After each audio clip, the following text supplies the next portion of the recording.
Одмондөр суух тавтай морил би хөтлөгч Инхбат. Дэлхийн дуу хоолой нэвтрүүлгийн шинэ дугаар эхэлж байна. Өнөөдрийн дугаарыг маань хөтлөгч Гантлаг ах бидэнд бэлтгэн хүргэн. За өдрийн мэнд.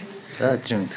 Нэвтрүүлэг та бүхэнд YouTube-ийн Одмондөр суугаар болон NTV телевизээр 83.3 107 стелгоны Одмондөр радиогоор хүрч байгаа. Өнөөдрийн дугаарыг ногоон ирээдүйг хөгжүүлэгч MMS компани болон Одмондөр суугийн алтан гишүүд ивент итгэж байна. За дэлхийн санхүүгийн төвүүдийн талаар ярих юм байна. Энэ газрууд юу яг дэлхийн санхүүгийн төв болцсон юм. За тийм. Тэгэхээр дэлхийн санхүүгийн төвүүд гэхэлэр одоо Америкт бол Wall Street-ийн нэг бухаар тий зургаар манайхан шууд мэддэг. За Лондонд, Токио, Сингапур, Гонконг гэдэг.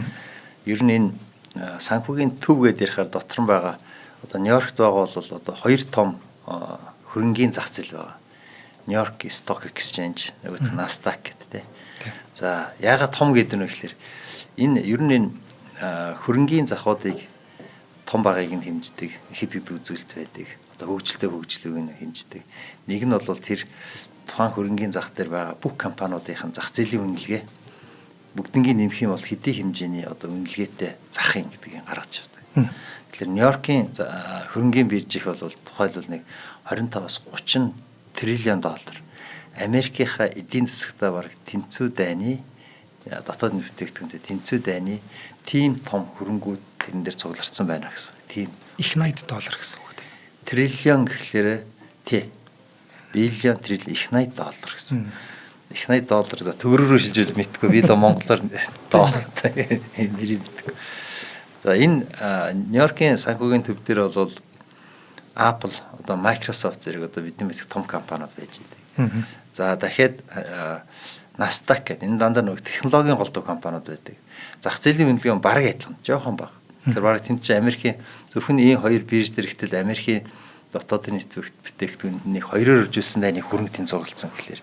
Тэгэхээр энийг нөгөө санхүүгийн төвүүд гэж нэрлэдэг байгаа нь ингэж Нью-Йоркийг одоо тий ялангуяа тэр нөгөө Wall Street тэр Манхэттенд байдаг. Тэрийг бол ер нь бол Нью-Йоркийн санхүүгийн Нью-Йорк Stock Exchange-ийг бол дэлхийн номер 1 бирж гэдэг л дээ. Хэмжээгээрээ ч гэсэн нөгөө дараа нь бол мэдээж тэр хэр зэрэг их арилжаалагддаг байна тий. Очоод одоо манай 8 шарга дээр очоод доллар авах гэхлээр байж явах хэрэгтэй шүү дээ. Тэгээ бас авж байгаа өгч байгаа ханшны зөрүүч бас бага байх хэрэгтэй тэгж их маш их хоорондоо зөрүүтэй байдаг бол бас болдоггүй тий. Тэгэхээр дунд нь тий. Тэгэхээр энэ гүйлгээ сайтаа гэдэг олон үзүүлэлтүүдээр ер нь дэлхийн номер 1. За Америкийн ер нь энэ хөрөнгийн зах ер нь дэлхийн нийт одоо хөрөнгийн захуудын бараг л хагасыг нь за 45-аас 50% нь эзэлдэг. Тийм үү. Америкийн төвүүд энэ дэлхийн санхүүгийн төв гэхэлэр одоо Нью-Йоркийг бол хэлхээсээр одоо хамгийн том юм чинь тийм ээ. Тийм. Тэгээд ер нь өнөөдөр яг би зүгээр бодож байгаа санхүүгийн төвүүдийн талаар нэг товчхон мэдээлэл. Тэр дундаасаа би Лондоны санхүүгийн төв айгүй сонирхолтой төвхтэй. Яаж үүссэн одоо ер нь яадаг гэдэг. Манайх нэг сайн мэддэг. Би бас өөрөө бас Лондон санхүүгийн төвд ажиллаж исэн. Тэг тэгж явахдаа бас яг тухайн нэг за би тухайн хэдэн яри нэг яагаад айгүй сонирхож өөрөө судалж ирсэн. Ер нь нэг хэсгүүд би Лондоны санхүүгийн төвийн түүхээр арга өвчлсөн л дээ. Айгүй сонирхолтой санагдав. За хоёрдугаарт нь за Лондоны санхүүгийн төв бол хамгийн онцлог нь олон улсын капитал дээр. Америкийнх бол дотоод зах зээл томтоо тий одоо дотоодын бүтээгдэхүүн ч гэсэн одоо Америкийнх чинь бараг одоо 30 хэд гаруй тэрбум триллион их 80 доллар гэхэлэр дэлхийн GDP-гийн бараг 4.1 орчмыг эзэлж байгаа тийм том. Тэгэхээр тэр биржүүд нь ч гэсэн дотоодынхаа зах зээл дээр илүү төвлөрсөн бол Английн Лондон Ситигийн ялгаа гэх юм бол онцлог гэх юм бол гадаад капитал хөрөнгөний урсгал дээр. За энэ дундаа нөгөө Forex гэдэг нөгөө валютын арилжаагаар бол Нью-Йорк эднээс хамаагүй илүү том. Дэлхийн хамгийн том бараг 30% нь Лондон Stock Exchange дээр явагддаг гэж. Тэгэхээр Нью-Йорк дээр болохоор хувьцаа нь Лондонд болохоор Forex нэм юм тийм үү? Илүү. Тэгээд Лондоны чинь яг одоо бол тэгтээ жоохон асуудал жоох өөр бол одоо нөгөө Европын улмаас гарцсан шүү дээ Brexit гэх. Тэгэхээр нөгөө тэнд байсан Европын том компаниуд нь хөрөнгөө татаад Парис руу бусад одоо Европын хөрөнгийн захууд руу бас аваад одоо бас жоохон. Гэхдээ энэ Лондон Сити гэдэг концепт чинь одоо 1000 оноос эхлэлтэй юм шүү дээ. Тэгэхээр одоо ер нь баг Ромын үеэс. Тэгэхээр одоо энэ бол зүгээр жижиг юм байх л та. Тэгээд дараа нь яг энэ 2 дугаар хэсэг дээр мөр хоёлээ яг энэ Лондон Ситигийн талаар нэлээ ярилцъя. Зүгээр л хууль эрх зүйн хувьд тэгэхээр одоо өөрийн гэсэн хуультай. Тэгээд Лондон Сити. За тэрийг дараа нь ярив. За ингээд 2 дахь том нь бол дэлхийн санхүүгийн төвдөр Лондон Ситиг ярихаас ороогүй. 3 дахь бүлэглэл нь бол манай Азийн санхүүгийн төвүүд байна. За хэмжээгээрээ гэвэл одоо мэдээж Токиогийн хорон. Гэхдээ Токиогийн хөрөнгийн бирж чинь голдуу яг Америктэй төстэй нөгөө Японы том зах зээл том болохоор дотоод зах зээл дээр илүү түшиглсэн. Гонконг байна, Сингапур байна, Шанхай. За Шанхайгийн хятадын нэг ялгаатай нь гэвэл жоохон хязгаарлагдмал. Нөгөө юанаараа юм арилжаа эднэрийг хийнэ гэдэг ч юм уу ер нь жоохон нөгөө хөрвүүлэх эднэр гэхэлэр жоохон төвхтэй. Тэгэхээр жоохон хэмжээний том боловч угаасаа хятадын зах зээл том юм чинь. Яг гадныхан ороод ингээ гарна гэдэг нь жоохон хязгаарлагдвал. Яг энэ дээр бол Гонконг, Сингапур хоёрын зах зээл бол яг энэ гадны хөрөнгө оруулалтыг татаад ингэж liquidity сайтай ажилтгаараа гайхамшиг үзүүлдэг. Гонконгийн жишээлбэл Гонконгийн хөрөнгийн бирж дээрийнх нь market cap гэж ярьдаг. Нийт тэр Гонконгийн бирж дээр байгаа компаниудын үнэлгээ нь Гонконгийн одоо эдийн засгаас GDP-гээс 12 орчим дахин том. Юу нэг дахин биш. Тэнцүү дайны биш. 12 дахин том. Тэгэхээр ерөөсөө дандаа ингэ гадагшаага ингээд төвлөрсөн offshore financial hub гэж нэрлэгддэг. Тэгээд Гонконгч бас консултер нэг хятад руу орох одоо хятадын хөрөнгө Гонконгоор дамжиж орж ирлээр хятадын тэр том хөрөнгө рүү нэвтрэх гарц гэж одоо хаалган болж ирдэг.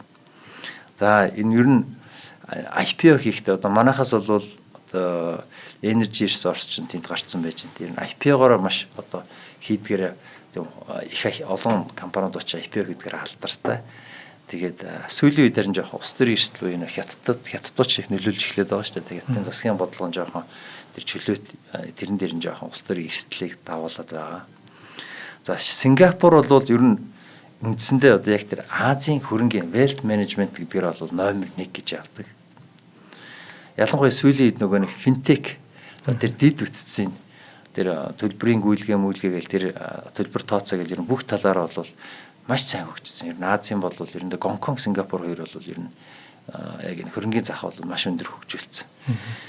За тэгээд Азийн ийм одоо дэлхийн санхүүгийн төвүүд гэвэл Азийн төвүүдийг нэрлэж болж байгаа. Мэдээ цаана зөндөө байгаа тий Дубайн, Парисын, Торонтогийн, Сиднейгийн тэгээд Европт бол Зүрих эднэр гэдэг бол байгаа. Тэд нар бол Монгол эднэртэй харьцуулахад хамаагүй том. Гэхдээ нөгөө томчуудтай харьцуулах юм бол тэгээд харьцангуй жижигхэн ер нь энэ Лондоны ялангуяа энэ санхүүгийн төв за энэ Америк, Лондон одоо Аз гэдэг байгаа чинь нөгөө мөнгө хизээч унтдаггүй гэдэг нэг үг байдаг да. Яг нөгөө цагийн бүсчлэлээр бас их хөөрхөн ингээд 24 цаг бараг л 8 цагийн зайтай ингээд байрлалчаар нөгөө энэ компаниуд чинь бүгдэн дээр гарчиж байгаа байхгүй. Тэгэхээр энэ компани хувьцаа Нью-Йоркт арилжаалгаж байгаа л хааглаа Лондонд эхлэн бараг тасралтгүй шахам тэр компани хувьцаа 24 цаг ингээд дандаа арилжаалагч болж байгаа байхгүй. Ингээд дуал листинг хийцэн ингээд тэгээд ингээд дэлхийг тойроод ингээд нөгөө money never sleeps гэдэг үг гэдэг чинь мөнгө хизээч яадаг гэж унтдаггүй гэж тэгэл яг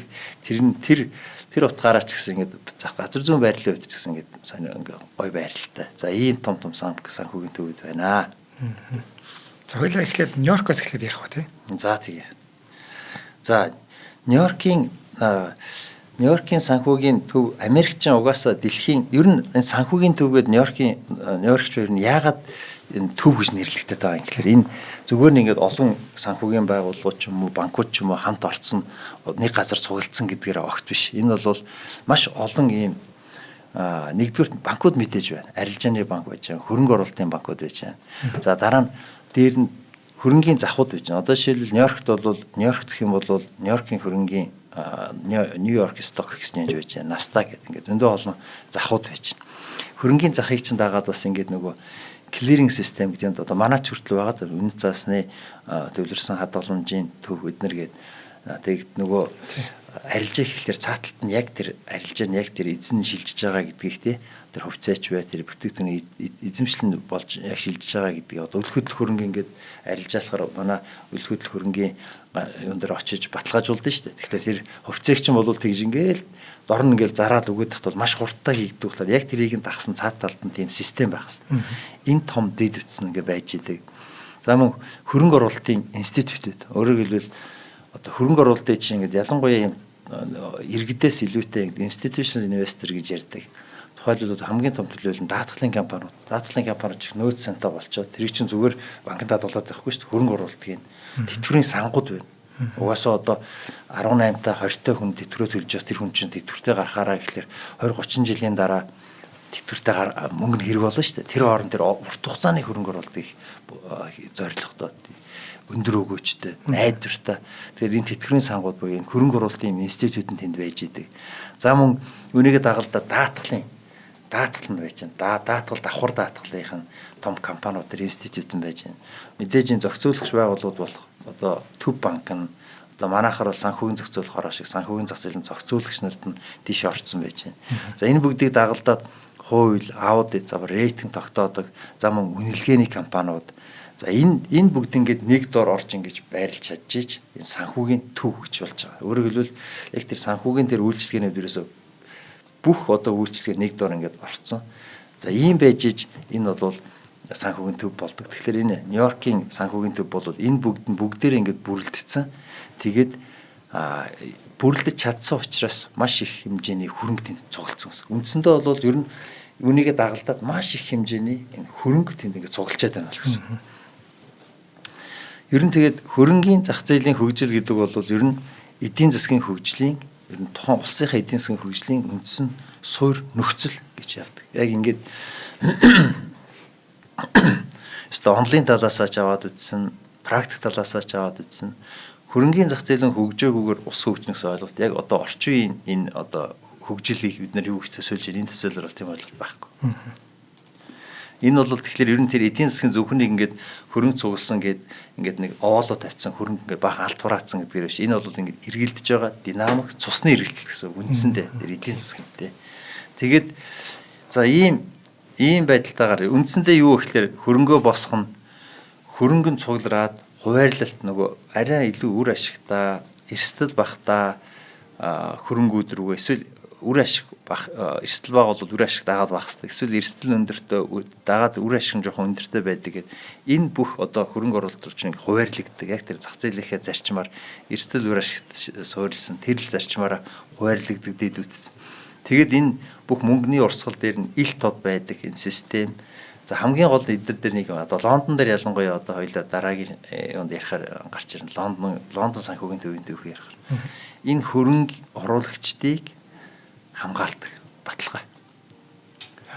Хөрөнгө оруулагчдыг яг шулуухан хэлэхэд зөвхөн хөрөнгийн хамгаалахгүй хөрөнгө оруулагчийн өөрийгөө хамгаална. Хөрөнгийн ч хамгаална. Энэ хамгаалалтаа найдвартай. Ийм байх юм бол тэгэл тэр хөрөнгийн зах бол хөгжих одоо үндсэн суурь нь буюу энэ хөрөнгийн зах дээр одоо захуудын үнийг нийтлэх чинь ийм байна л да тий.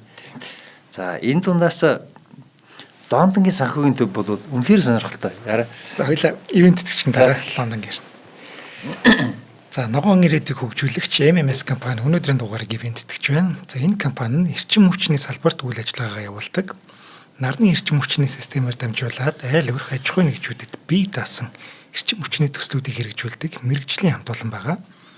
За MMS компани нь цахилгаан эрчим хүч болон уул уурхайн салбарт үр ашигтай дэвшилтэй технологид суурилсан бүтээгдэхүүн шийдлүүдийг санал болгож байгаа. За MMS-ийн маань Хятадын нарны зай хураагуурын 2 том үйлдвэртэй албан ёсны гэрээтэй ажилладаг юм. Jinko Solar, Solox Power гэдэг 2 үйлдвэртэй хамтарч ажиллаж байгаа. За энэ бол Хятадууд ер нь нарны зай хураагуураараа дэлхийд тасараа явчихлаа л та. Хамгийн чанартай, хамгийн одоо дэвшилт технологи хаана вэ? Хятадд л байна шүү дээ, тийм. Тэнгүүд MMS-ийн маань тэдний албан ёсны дистрибьютор болж чадсан байхгүй. Тэгэд хэрвээ манай одоо гэр оролцооч гэдэг юм уу те бүгдээр яг юм нарны зай хураагуураар эрчим хүчний асуудал шийдчих юм бол ядчил одоо энэ одоо аюу болоод байгаа шүү дээ те эрчим хүчний Монгол улсад мань тулгараад байгаа энэ асуудал шийдэх. Харин те эн чинь бүр хамаагүй гайгүй болчих. Тэгээ дээрэс нь утааны асуудлаа шийдчихнэ. Гэх мэтчлэн маш олон давуу талтай юм байна. Яг уу эхний эхлээд авахтаа үнэтэй байж магадгүй л дээ. Гэхдээ чи урт хугацаанд ашигтай хөрөнгө оруулаад явчих шүү дээ, тий. Тэр нүүрс авах мөнгөөрөө нарны заваараар авцсан л гэсэн үг болох юм шиг байна. За тэгэхээр одоо яг ийм гоё одоо ураатай ногоон ирээдүйг хөгжүүлэе гэдэг ураатай энэ компани маань яг энэ одоо өрөөндөө таарсан ийм үйл ажиллагаа явуулдаг. Одоо манай дэлхийн дуулын нэвтрүүлгийг байнга дэмжиж ажилладаг юм. За баярлалаа. За их баярлалаа. Бидэнд ийм боломж олгож байгаад. За Лондон. Лондон. За бүгдээрээ ингээд Лондон гэхэлэр Лондон хот гэдэг төсөөлцгий тийм. Лондон ч том хот тийм ээ. Тэгэхээр Лондон хотыг одоо Лондон хот гэж. За тэгтэл нөгөө бидний ярих гэдэг нь болохоор яг одоо англиараа бол City of London гэдэг. Тэгэхээр одоо юу гэсэн үг? Нэг нь бол London City, нөгөөх нь City of London гэдэг юм уу тий? Энэ нэг юм яриад байгаа юм уу? Тэр Лондон тэр яриад байгаа юм уу? Тэгэхээр Лондон хот гэдэг нь бол нөгөө том хотыгаа ер нь Лондон ч юм бол ингээд метрополитен том хот ингээд 32 дүүрэгтэй. За нийтдээ 32 дүүрэг тэгээ City of London-оос бүтдэг ийм том хот. Metropolitan City. Тэгээ тэрийгээ Greater London гэж нэрлэдэг байна. Тэгэхээр Лондон хотын одоо хот гэхэлэр одоо нөгөө өмнө нь байсан ерөнхий сайд байсан Борис Джонсон ч тухайлбал Лондон хотын мэр байжсэн. Тэгээ бүр том Лондон хотын. За яг одоо бол Садик хаан гэдэг энэ Лейбер хөдөлмөрийн намын одоо сүүл 2016 оноос байж байгаа Лондонны мэр гэж.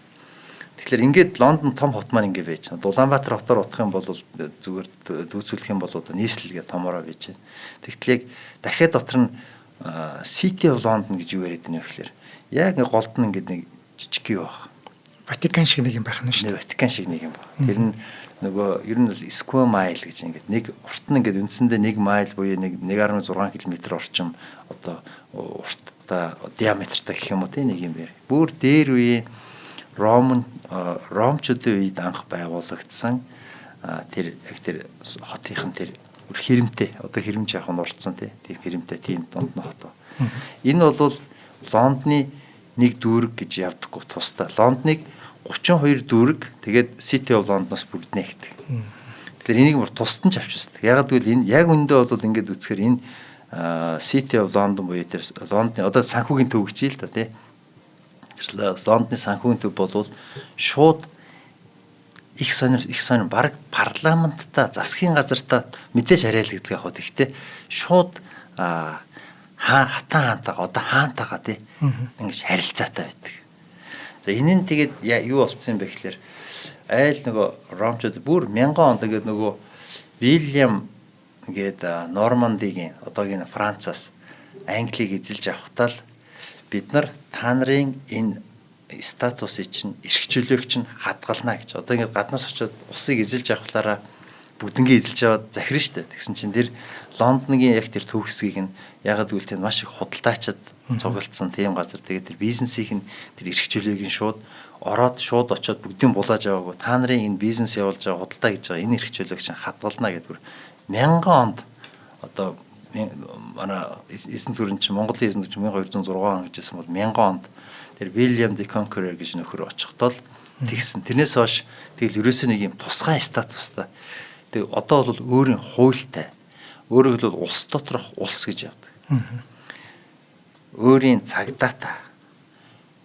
Тэр City of London маань Лондонгийнхаа цагдаад хариалагдахгүй бие даасан цагдаатай. Тэрийн түүхийн харахаар ерөөсөө л энэ хөрөнгө оруулалт гэдэг бол хөрөнгө оруулалт худалдаа хүний хөрөнгө гэдгийг чинь татахын тулд бүх юмыг тэгж баталгаажуулж өгсөн байна. Цагдаа нь тэр эрүүл ахуйгийн одоо тэр хүмүүсийн тэр хөрөнгө хувь хүнийхээ хувьд ч хүртэл тэр амь насны эрүүл мэндэд нь одоо занал элдв янзын халдлага хулгай эднэрээс хүртэл хамгаалж өгсөн байдлаар ингэж яг дотор нь ингэж байгуулж өгсөн.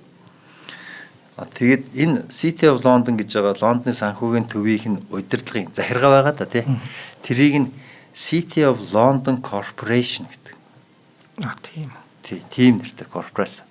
За тэгээд тэр City of London Corporation гэдэг. За тэгээд эн чинь бас ингэ сонгуул болно доо. Тэгэхээр энэний сонгуул нь айгүй сонирхолтой байдаг. Би тэр нөгөө жишээ хэлэх гэсэн би 2008 онд Лондон Ситид ажилладаг байхад нэг нөгөө хүмүүс нэг сонгуул гэж яриад тахгүй. Тэгээ жил болгон тэр City of London маань өөрөө тэр Lord Mayor гэж нэрлэдэг. Өөрийнхөө захирагчийг Lord Mayor-ийн сонгуул нь жил болгон болдог. Нэг жил болгон болдог. Тэгээ тэр сонгуул болж байгаа гэдэг би гайхаад юу сонгуул яа тийм одоо энэ англи сонгуул болоогүй байдаг. Чи яагаад энэ одоо тухайн үед бол бодож байгаа юм чи нөгөө Борис Джонсон чинь сонгуул болж байгаа юм болов уу гэсэн чи гүй эн чинь тустай байд юм аа гэд. Тэгээ тэр City of London-ийнх нь мэрийг нь Lord Mayor-ийг нь сонгохдоо компаниуд сонгодог. Тэр Лондоны санхүүгийн төвд үйл ажиллагаа явуулдаг бүртгэлтэй компаниуд сонгодог. Тэр компаниуд сонгодог. Өөрсдөө хамгаалах хүнийгээ сонгож штэ тэд нар тийм. Сонин байгаас компаниуд сонгодог. Тэр нөгөө саяны ярьсан City of London Corporation за цааталтан бас нэг хоёр төрлийн яг Английнхаа нөгөө нэг дээд танхим доод танхим гэдэг шиг ингээд дээд танхим гэх юм уу тэр 25 ширхэг хүнээс бүрдсэн бас нэг юм одоо нөгөө хаус байгаа. Тэр нэг хамтын шийдвэр гаргадаг. За парламент гэх жаашаа тэр нэг юу Лондонгийн дотор байгаа хамгийн голд байгаа нэг санхүүгийн төвийн хаус гэж парламент гэж хэлхэн ч одоо хаашаа. Тэр City of London ингээд 25 ингээд тойрогт бооч сонгуулийн тойрогт. Тэгээд тэр тойргуудаас нэг хүнийг сонгодог. Тэгээд тэр сонгуульд орохдоо нөгөө дараагийнхан төвшний одоо нөгөө Английн парламентар бол одоо ердийн парламент нь шүү дээ House of Commons гэдэг шиг хоёр танхимтай парламент гэдэг шиг том нь бол 100 хүнтэй. Тийм байдлаар сонгуул нь явдаг. Яг нөгөө Английн сонгуул болохоор хамт явдаг сонгуул нь.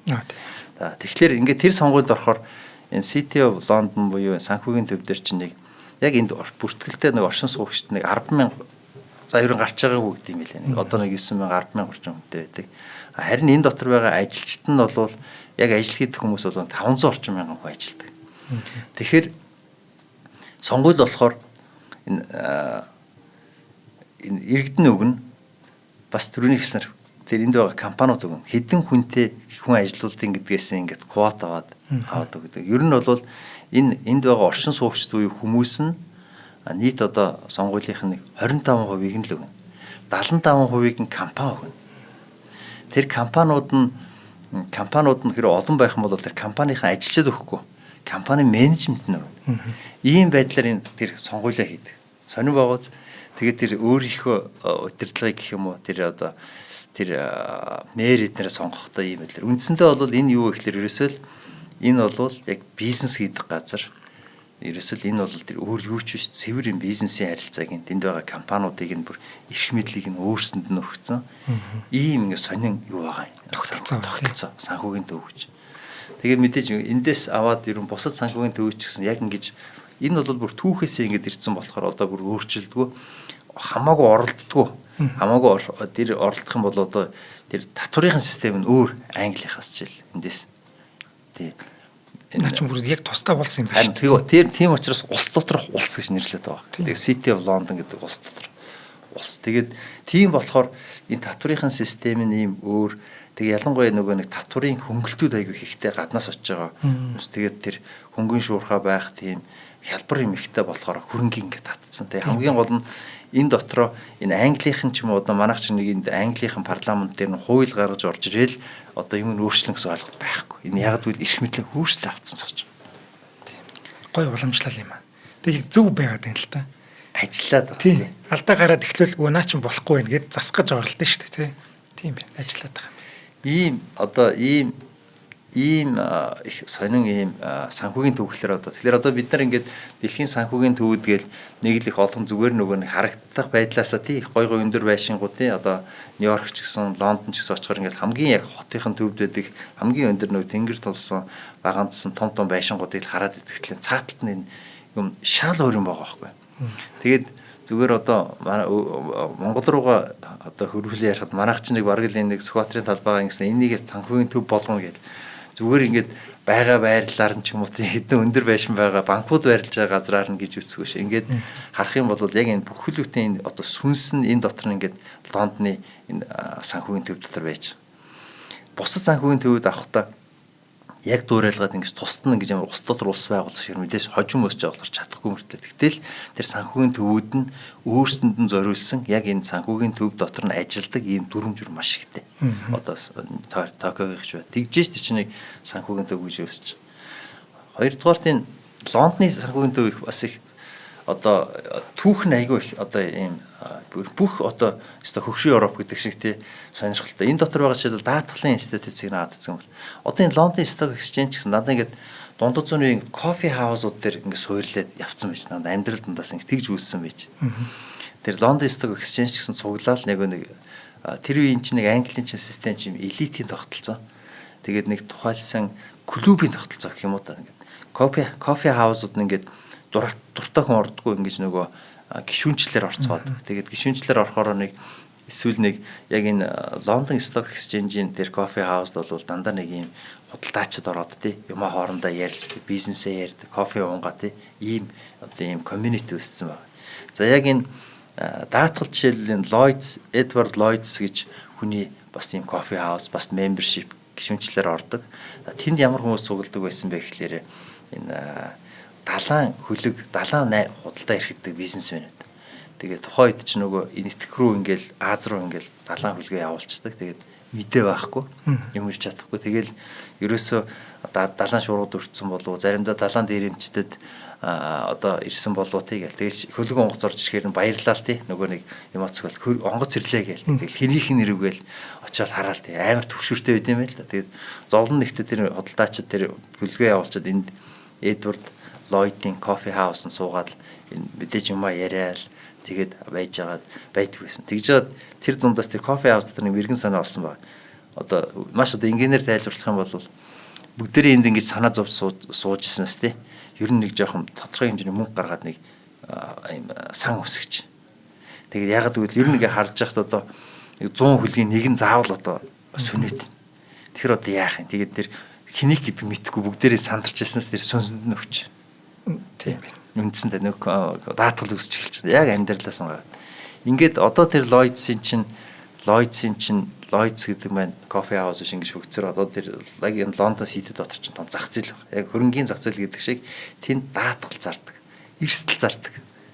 Ерөөсөө ингээл одоо ч энэ чинь бүр хөгжөөд бүр сонирн болцсон шүү дээ. Эрсдлүүдийг чинь цуглуулж авчиж байгаа бөөнд нь базаад зарна.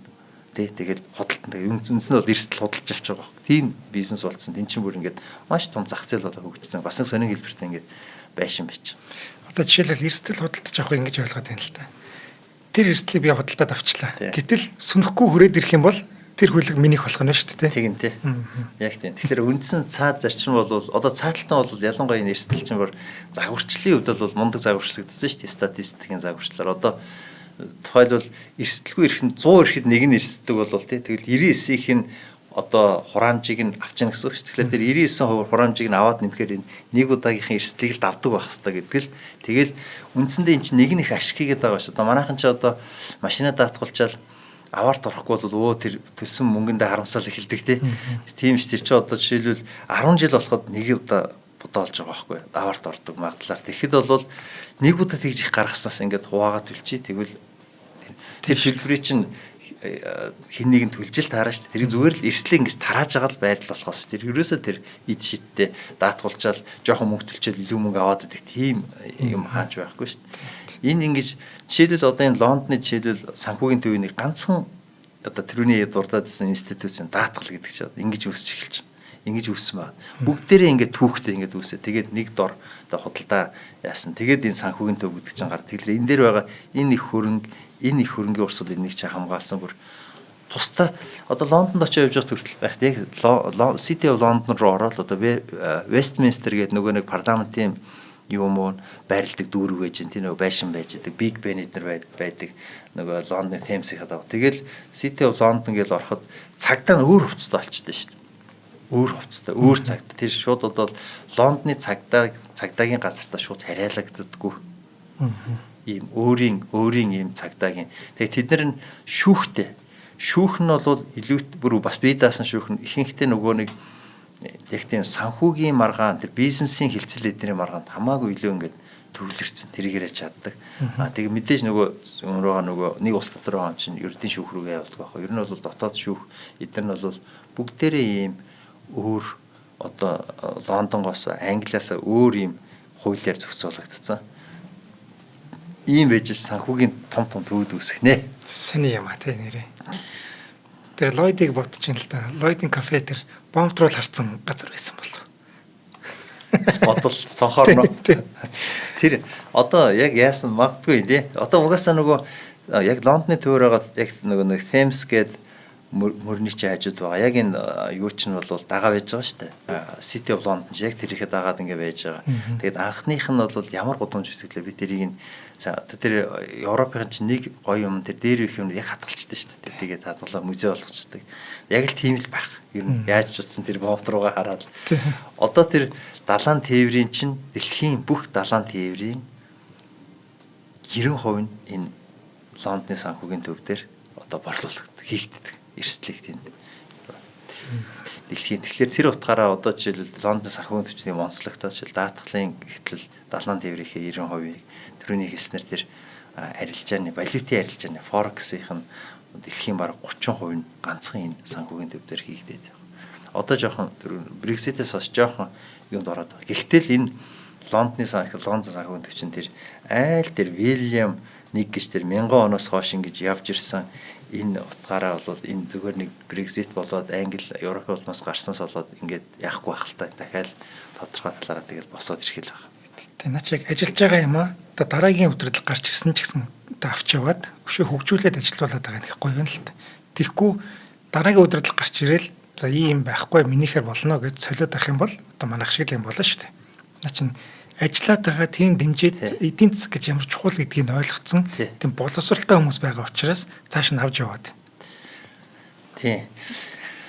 Бас нэмээд нэг ер нь яг шууд тогтолцооны хувьд арай өөр. Тухайлбал одоо Англид ингэж миний одоо мэрэгжил актуар мэрэгжил гэхэд 1800 хэдэн онд нэг чартер хаана ингэж хууль гаргаж өгөөд за тэр chapter гэж үндсэндээ хууль гэсэн үг л да. За ингээд энэ мэрэгжлийг гээд нэг одоо тухайн үеийн тэр нэг математикч одоо мундаг тэр хүмүүстэй өгөө за чи энэ мэрэгжлийг энэ усад хөгжүүлээ гэд өгчөж байгаа үндсэндээ. Нэг бас нэг тийм элит шиг юм тогтолцоо чинь тэр л дээ. Тэгээд тэр хүмүүс юу гэж явах вэ гэхээр за актуарч ч бай. За ганцхан актуарч одоо хуульч тэ эднэр чинь ингээд юм society-нууд үүсдэг. Тэгээд за энэ хүн ингээд актуарч мэрэгжилтэй болов за ийм чадварыг эзэмших хэрэгтэй ороод ирлээ. За тэрэнд нь шалгалтуудыг technical team skills чадсан чадвартай болсон хүмүүсийг нөхөр. За чи яг энэ ажлаа хийхдээ мэрэгжлийн хувьд ёс зүйтэй хүн холигдохгүй ингэж ажиллана биз дээ. Ягаад гэвэл чиний нэр хүн дээр бидний бүхэл бүтэн энэ одоо community-гийн нэр хүнд уннаа. Тэрийг бүр ингээд энэ бол минийх гэдэг ингээд эзэмшсэн хүмүүс. Энэ улсад бид нар л яг энэ юуг авч байна. Мэргэжлийг авч байна. Энэ мэргэжлээрээ одоо үйлчлэгээ үзүүлж амьдралаа зоогно. Тэгээ хэрвээ эндээс хөөгдөх юм бол тэр хүнд өөр ямар ч тэр мэргэжлэр ажиллах орон зай байхгүй. Тэр улсад байхгүй. Тэгэхээр нэг тийм элит ингээд юм society-над ингээд үүсчихдээ хуульч тийм нэг бүлэгч юм шиг ингээд актуарчны мэргэжлийн даа. Тэрэнд нь тааруулаад хууль гаргаж бүр өөрсөнд нь ингээд эзэмшүүлж байгаа юм шиг өвчөж байгаа байхгүй. Тэгээ тэр нь юу ямар утгаараа гэвэл ингээд нөгөө өөрөө өөрийгөө засаглаа аваа явдаг self governing гэдэг шиг тийм. Тэгээд тэрнийх нь ерөнхийлөгчийн хэн байхын дүрм журм ямар байх юм бэ гэдгийг гаднаас орохгүй. Ерөөсөө анханасаа тэгээд өгсөн. Английн одоо тэн дотор байгаа жишээлбэл саяны хэлсэн City Лондон Cityд байгаа Төв банк байж. Төв банк ч бас анх байгуулагдахтаа хувийн хвшлүүд хувийнхан байгуулж байгаа шүү дээ. Нийлүүлээ. Тэгээд Английн тухайн үедээ тэр Францтай хийжсэн 8-9 жилийн засгийн газрынхан гэсэн үг дайныг санхүүжүүлэх гэж. Засгийн газар нь Төв банктайгаа ярьж санхүүжилт босгож байгаа. Бид нар буцаа бонд босгох бай юм шиг тий. Одоо засгийн газрын бонд. Тэгэхээр ингээд анханасаа ингээд эдгээр чинь ингээд үүсгэхдээ ингээд тус-тустай яг өөр ингээд нөгөө нэг тухайн тэр нийгмийг бүрдүүлж байгаа институтсууд нь ингээд нийгмийн институтсууд бие даасна маш хоорондоо ямар ч тийм оюултай холбоо гэдэг юм ингээд нэгнийхээ доор орчихгүй. Манайх одоо Монголынхын төвшөнд юун тэр Төв банк ч бай санхүүгийн зохицуулах орооч гэдэг юм уу энэ институт байх. Бүр нэг төрийн 3 ерөнхийлөгчийн институт, парламент засаг, гүйцэтгэх засаг тий. Энэ 3 чинь хоорондоо ингэж нөгөө нэг бие даасан байдлаар шүүх засаглал эднэр чинь ингэж ажиллаж чадахгүй тий очиж нурж унаад тэгэхээр яг үндсэндээ бол ингээд ярих юм бол улсыг бүтээх, төр бүтээх, төр эднэрийг ингээд бүтээсэн энэ түүхүүд нь бол тэр арай өөр л доо энэ барууны. За яг заавал тийм байх хэрэгтэй ч гэсэн биш л байх тий. Ер нь бол арай өөр. Гэхдээ бид нар үнэхээр энэ яг өнөөгийн нөхцөл байдалд бол энэ эдийн засгийн бизнесний энэ барууны энэ соёл гэдэг юм уу энэ дэг журам ноёлж штэ. Тэгэхээр одоо бид нар ширтэл тэгэхээр энэ ялангуяа энэ санхүүгийнхээ төв санхүүгийнхээ байгууллагууд бол яг л тэр ном журмаар нь мэдээж өөрийнхөө онцлогт нийлүүлэл явуулахгүй бол шал өөрөөр харсан байдлаараа яг л хариуцлага гэж харагдаад байна. за Ерөөсөө иргэний хариуцлага сайн байх юм бол энэ бүгд чинь өөрсдөө урсгалаараа гэдэг юм үү те байгалийн жамаараа хөгжөөд явчих болов. Хариуцлага оногдуулахгүй байгаа учраас хариуцлага нь нэхгүй байгаа учраас янз бүрийн хүмүүс орж ирээд янз бүрийн дүрм тогтоогод ингээд хөгжлийн гацаагаад байна гэж харагдаад. Яг хүн болгон өөрлөл бодох л байна л та. зөв. Хариуцлагаар би бол санал нэг байна. Зүгээр арай нэг нь хариуцлага гэхэлэр байна шүү дээ. Одоо чи алдаа гарах юм бол ингэж шийдэх шүү гэдгээс арай өөр хариуцлага энд яваад байгаа. Юу гэхэлэр Үүнтэй та түрүүн хэлсэн шүү дээ нэг чи энэ мэрэгжлийг ингэж авч явах ёстой шүү. Хэрвээ чи бүтлгүүдэх юм бол нэг үхрийн ивэр дөргөөд бидний ч гэсэн дөрөх болно гэж байгаа шүү дээ. Тэнгүүд тэр алдаа гаргасан хүнийг бусд нь хариуцлага хүлээлгэж чадаад байгаа байхгүй. Бусд нь та иргэдч гэдэг юм уу те тэр хамтран ажиллагч нар ч гэдэг юм уу. А манад бол тэхгүй шүү дээ. Нэг хуульч алдаа гарлаа гэхэд за энэ худалдагдсан хуульч гэж худлаа зарлангуудаа нөгөө хуульчт нь зүгээр хэвийн ажиллаа хийгээд явж болдог. А тэнгүүд нөгөө алдаа гаргацсан хуульчаас болоод бусдын нэр хүнд бас унах хэрэгтэй байхгүй. Тэднийг хамгаалахын тулд энэ хүн алдаа гарахгүй ажиллах хэрэгтэй байхгүй гэж л харагдаад байна. зөв. Яг тий. Тэр хуульчдын тэр тэргүй эднэр гэж байгаа хүмүүс бол нэг талаас хариуцлага үүрээд нөгөө талаас нь бүрэн эрэхтэй байгаа байхгүй. Өөрөөр хэлбэл тэр хуульч гэдэг чинь одоо хуульчдын тэргүүн гэж байгаа тэр чинь нэг лорд байгаа. Би өөрөө бараг л тэрний тэргүүн би бараг л хуульчдын би гэсэн. Би унах юм бол тийгээд тэгэхээр ерөөсөө энэ бас тэр чинь дээшгээ явсаар байгаа тэр хариуцлага эрх мэдэл гэдэг юм уу тэд нар чинь бас нэгдчихэд байгаа айгүй сонио тэнд очоор тэгээд яг хүн чинь жишээлбэл нэг яадаг шүү дээ энэ хаан засгалтай бол ягаад гэвэл хаан яалаа гэж өөрөөсөө хулгай хийх юм бэ гэдэг нэг үгүйдэг шүү дээ тэрэн шиг ингээд ерөөсөө тэр нөгөө талаасаа тэр хуульчж бай тэр мэрэгжлийн байгууллагууд нь үсгээд тэд нар чинь бүгдээрээ ингээд одоо актуарч гэдэг энэ society гэдэг бол ингээл та нар шиг өгцөн. Тэгээд тэр нэг яг саяны хэлбэр нэг актуарч орохдоо би чи яг энэний нэг эдис юм байна гэж тий. Би унна гэдэг чинь өөрөө өөрийгөө ямар унгалт. Тэгэхээр ингээд нөгөө одоо философи айгүй өндөр юмнууд гараад ирж байгаа. Өөрөө өөрийгөө хуурах тухай ярих гэж байгаа байхгүй одоо тий. Тэгээд одоо манад бол нэг нөгөө нэг мэрэгжлийн зөвлөх үйлчилгээнд дэр чинь тий. Одоо чинийг ингээд өгчөөч гэж гуйхаар тийм нэг найзыгаа бодож ин гэл. Тэгтэл энэ ялангуяа Лонд энэ Английн элит систем чинь чи тэгнэ гэдэг чинь чи тэр хүнтэй тухай биш чи өөрөө өөртөө ярил та тий. Чи өөрөө тэрэндээ тэгээд ингээд хуурч явж чадах юм уу гэдэг. Энэ нэг ийм нэг үзэл санааны гэдэг юм ингээд суулгаад өгсөн. Яг нэг үзэл санаа гэснээс за би өөрийгөө магтаж байгаа юм шиг. Гэхдээ нэг сони юм болсон.